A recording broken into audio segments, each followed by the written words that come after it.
Hey, so 2 live videos in one day here. Let's talk about Ariana Grande and Bishop Ellis for just a hot minute. I posted on my page, and I've got my laptop here so that I can kind of keep track of what's going on here. I posted the picture. If you do not live under a rock, then you've seen the picture of Bishop Ellis reaching around and grabbing Ariana Grande by basically copping a feel, grabbing her by the breast. He's got his arm all the way around her. This is a 60-year-old man. I am really not sure how old Ariana Grande is, but she's younger than his daughter. And the picture shows absolutely everything in that fleeting moment.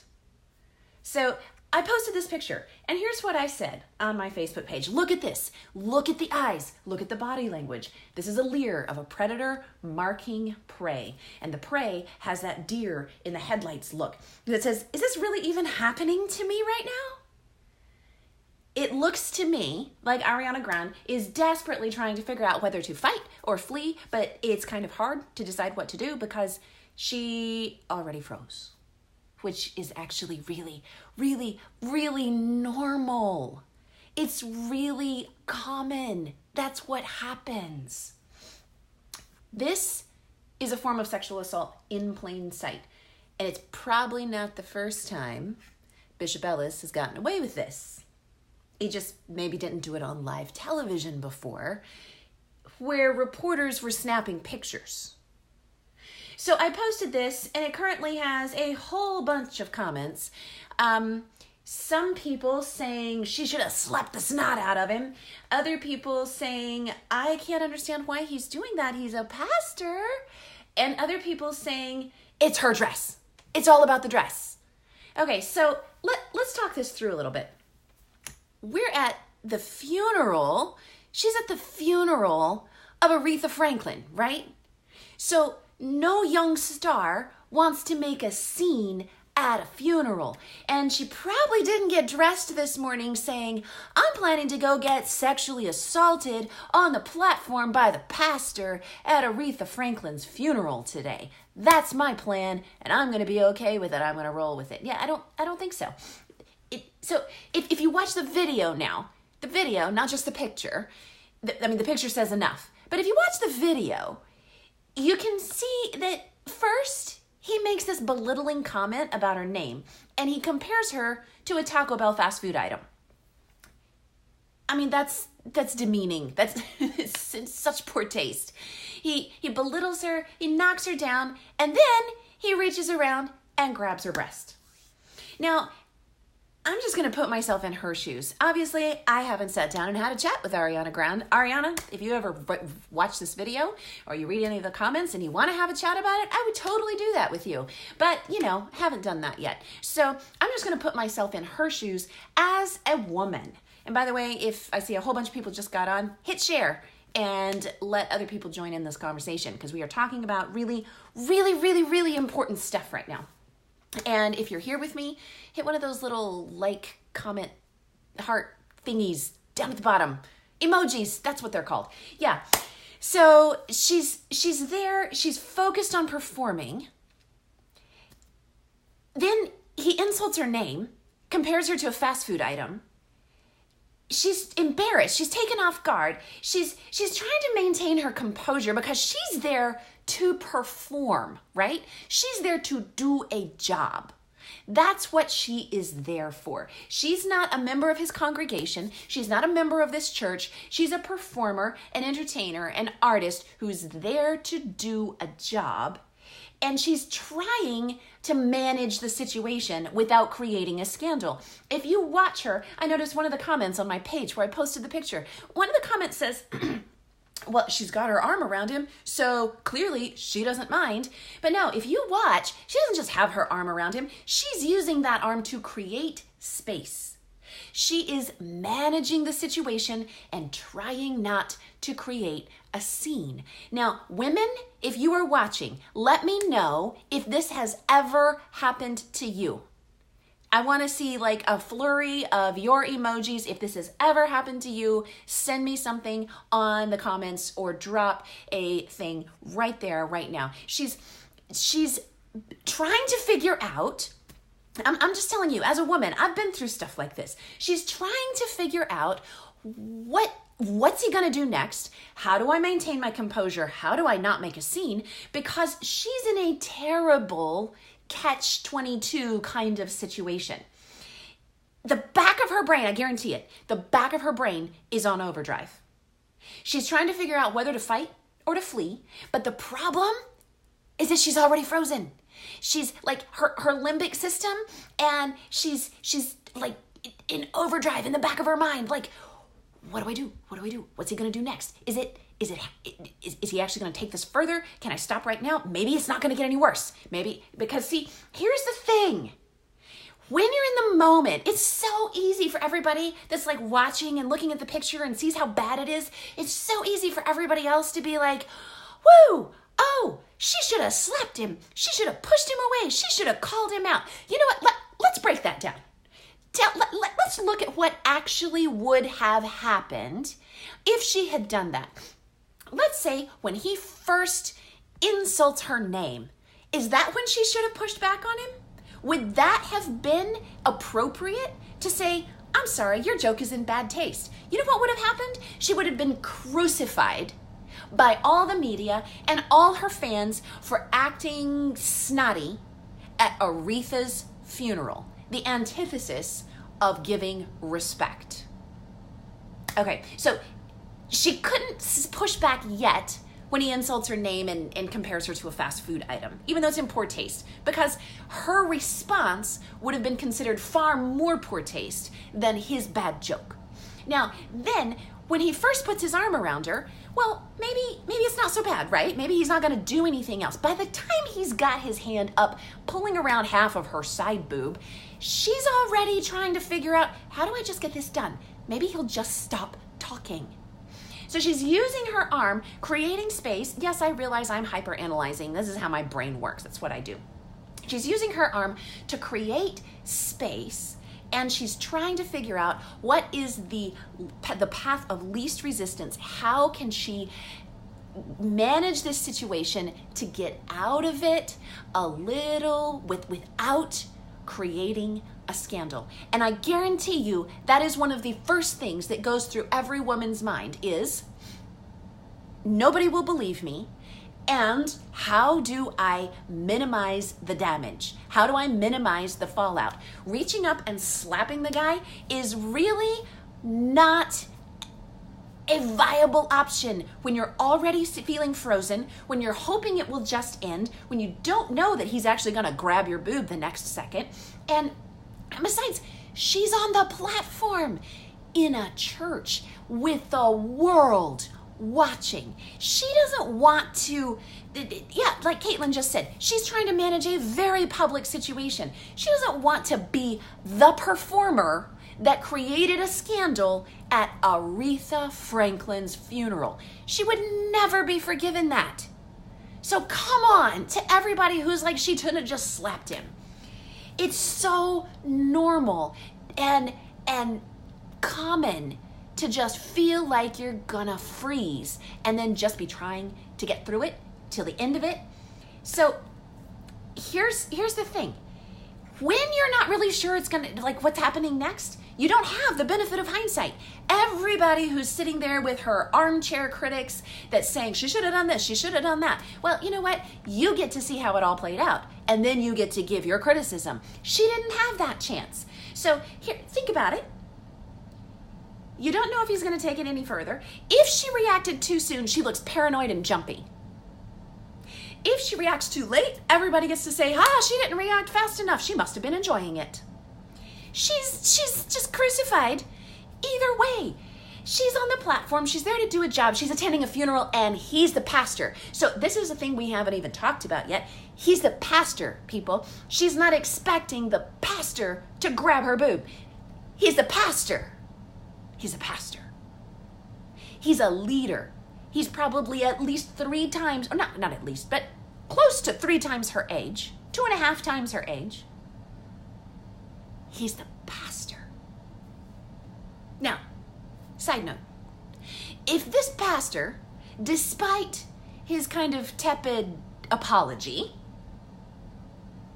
if this pastor thinks that was okay to do on national television and warning bells didn't go off in his head as he snaked his hand around her body, I don't even want to know what he's up to when there are no national cameras and media and live events going on. But I really, really hope his board is looking into it. Just that is all I'm going to say about that. So she's there. He's got all the power. She's a professional. She's trying to do her job. And so the question we have left is, what could she have done? Now, I want to be the first to state, so if you have watched this far, if you are watching after the live video, just stop right here. This is where I switch from rant about what happened in empathy for her experiencing this, and this is where I switch into teachable moment, okay? Yes, Asia Hodges, I see what you just said. He felt very comfortable doing this. It's a huge red flag. 1000% agree. He's done this before. He's done it when nobody's watching. I would likely guess, based on just all the red flags here, he's done it a lot, and he ought to be investigated. But anyway, that is a side note. So yeah, what could she have done? What could Ariana Grande have done differently in this situation? Let me just say this. I am not criticizing her for freezing. I am not criticizing her for professionally managing the situation. I am not criticizing her for having not snot slapped him, as someone commented on my page underneath the video. I'm not criticizing her for any of those things. She's a professional, and she chose to handle the situation in the most non-confrontational way that she was able to handle it. So this I'm flipping into teachable moment. This is not to criticize her lack of acting in any of these ways. This is where I want to help other women and young women understand, one, that was sexual assault. You heard me. That was sexual assault. Now, you're thinking, well, wait a second. There was no rape. There was no violence. There was no forcefulness. Yes, there was. No rape, no violence. Yes, there was forcefulness. Now, where do I get the idea that that was sexual assault? Am I just making that up? No, I'm not just making that up.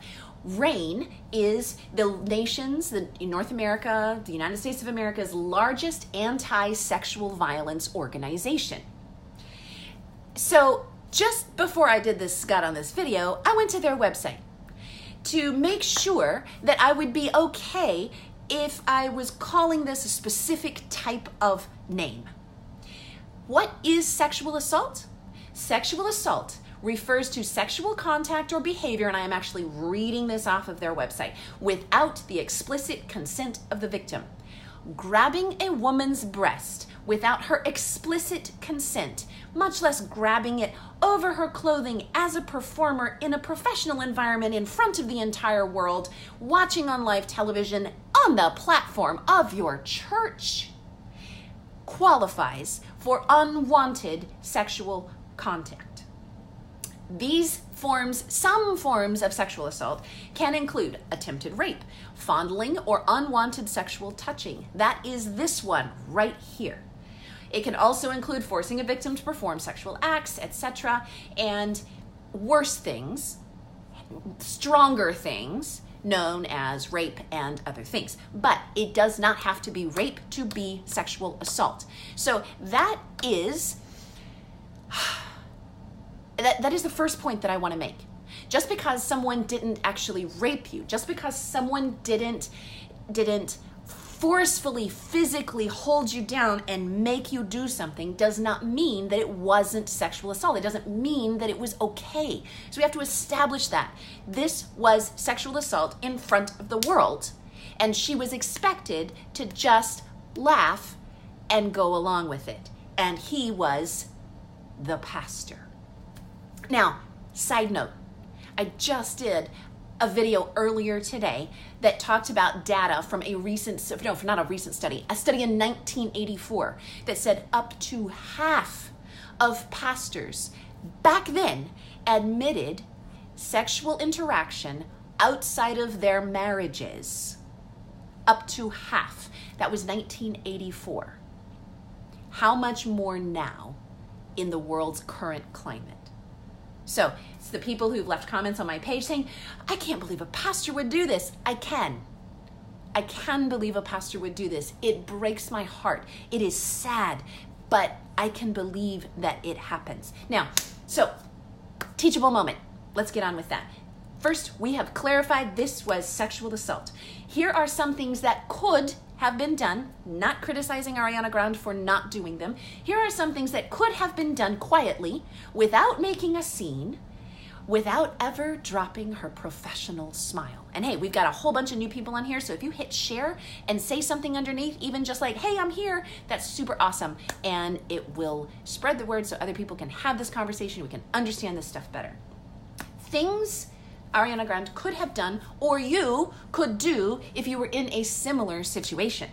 One, you know what would have made a huge statement? If she had just reached up with her hand and moved his hand down away from her breast while continuing to smile and nod and participate in the conversation. That would have taken a lot of courage and an incredible presence of mind. But that would have been a statement to the media, a statement to everyone else, and a statement to him that she is not a fast food item or on any other menu for consumption against her explicit consent, particularly on the platform of church at a funeral by the pastor.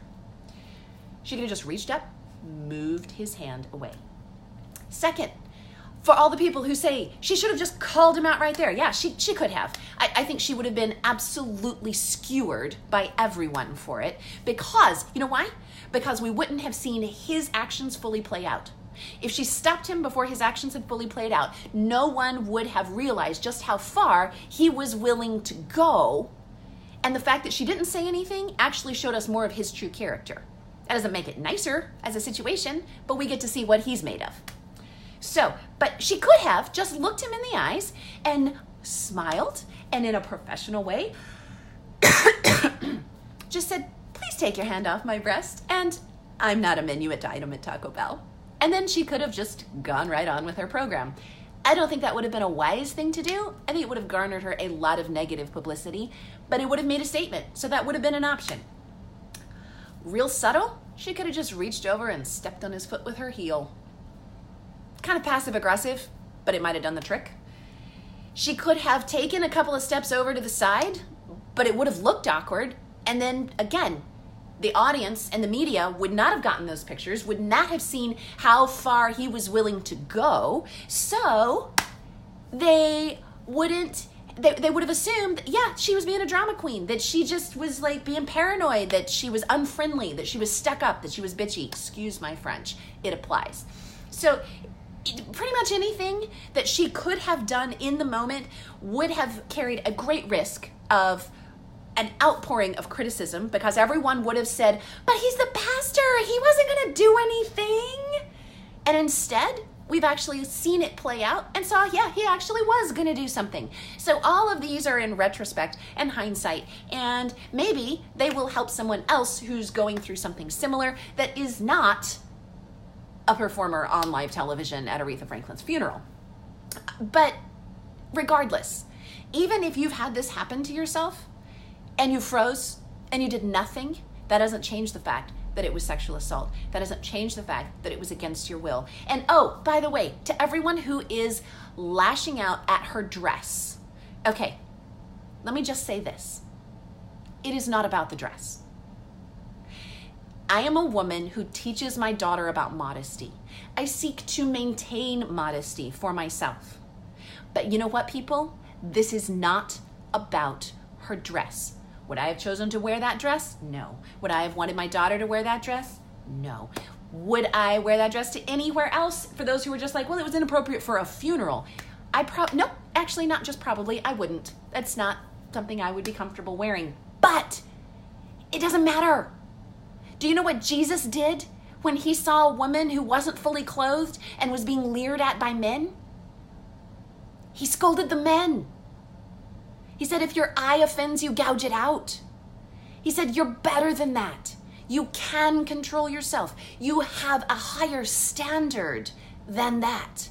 You are not captive to your drives and your impulses. You are better than that. I just want to read something that Sam Powell wrote. Really loving Sam Powell's stuff.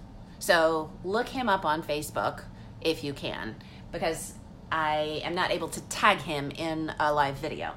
He says, I keep seeing professing Christians blaming assault victims. Well, look at what she was wearing. So here is another reminder from Christian Ethics 101. You don't have the right to another person's body.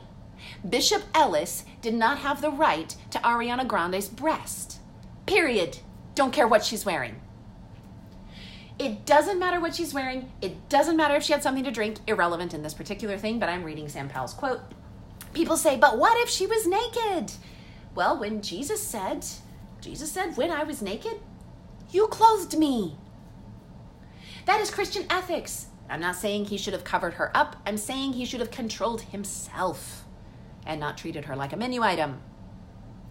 Compassion, dignity, honor, and respect is what Jesus is all about. Men to women and women to men. Both ways. Grown-ups to children, children to grown-ups, grown-ups and children to the elderly, vice versa. It is about dignity and honor. Jesus does not say, going back to Sam Powell's quote, Jesus does not say you have the duty or the right to leer, lust, molest, or fantasize. He says, cover. Come on, people. These are the basics. You are responsible for your own eyes, male or female. It does not matter. Bishop Ellis is responsible for his own hand. It does not matter what she was wearing at the time that he groped her breast. That was not permission. The dress is not the issue. So there you have it, folks. If you have thoughts on how this could have been handled differently, please share them in a way that does not criticize a young woman who just got sexually assaulted on live television. If you have thoughts about what happened to you and this has opened your eyes and you realize what you thought was just kind of wrong was actually sexual assault, I want to drop me a comment if you want more information. I would love to be able to forward you to people who can help you process that through. If you have been treated like this or worse or differently, but in this umbrella by someone who claims to be a Christian pastor, that was wrong. And I don't care who told you it was your fault. It was wrong of them. And I want you to hear me. It was wrong. Do not let someone else tell you that being assaulted was your fault. I don't care if they're the pastor. I don't care if they're the church elder. I don't care if they're the leader or a teacher or the youth director. I don't care. It was not your fault to be sexually assaulted. Abuse is not abuse is not something that changes based on what someone's wearing, how someone is acting, what someone is doing. Abuse is in the mind and heart and spirit of the abuser. You changing what you do does not change the fact that that person chose to be abusive. And I could start a whole different video on that, but I will save that for another time. Please leave me a comment, drop one underneath for me, share this with your friends, repost it, tell people what you thought about it, and I really want to hear back from you. If this triggered something for you, if this opened your eyes to something, if there is a way that we can learn together from this horrific situation, I want to help you be part of it. So drop me a note, comment, send me a message, and thank you for hanging out with me and learning from this as we all figure out how to make our churches safer places.